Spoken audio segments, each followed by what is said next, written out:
Wake of those anti-Semitic comments made by Kanye West, some people hung banners over the 405 freeway in support of the rapper. They gave Nazi salutes as well. We also saw over the weekend flyers with anti-Semitic messages dropped off on doorsteps in Beverly Hills. Joining us now is Rabbi Abraham Cooper of the Simon Wiesenthal Center. Thanks so much for joining us. We appreciate your time, Rabbi Cooper. First of all, thank you, Giovanna. What is your reaction to what transpired over this weekend, and what do you make of this recent anti-Semitism?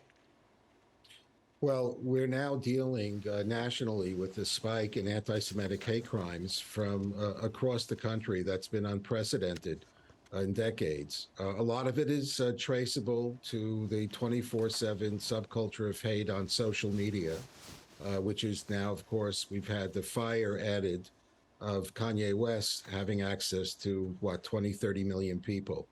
What transpired over the weekend here at the 405 freeway and also in the various neighborhoods is not new. They were here 2 weeks ago at the Grove, where they gave out flyers like that. They've been this hate group, white supremacists, neo-Nazis. They're active across the United States. It's kind of low tech. But I think the most important statement is what was hanging on the 405 when you had white supremacists giving the Zeke Heil, people who hate blacks and want to see them, people of color, suffer as well, endorsing Kanye West's hate of the Jewish people. It's extremists meeting each other. It's happened before in history.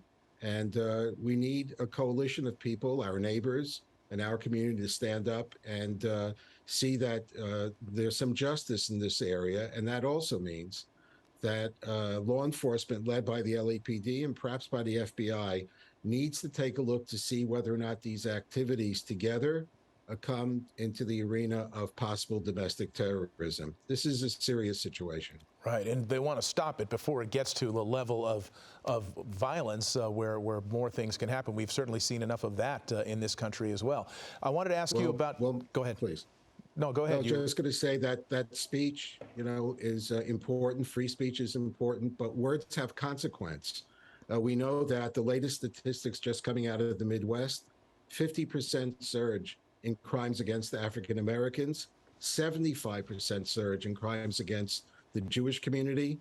Neither of our communities want to be in first place in this situation, but it does happen year in and year out, and especially young people who are impressionable. There's no filter. The social media giants are too busy apparently interfering in political matters. They should be degrading the marketing capabilities to bigots, racists, and anti-Semites. That's where we need to be in order to fight back against this terrible development. All right. We wish we had more time to speak with you, Rabbi. We really appreciate your time. It's an important discussion, and we're going to stay on top of it. Thank you so much for your time. Thank you, Giovanna and Mark. Good to see you. Good to see you.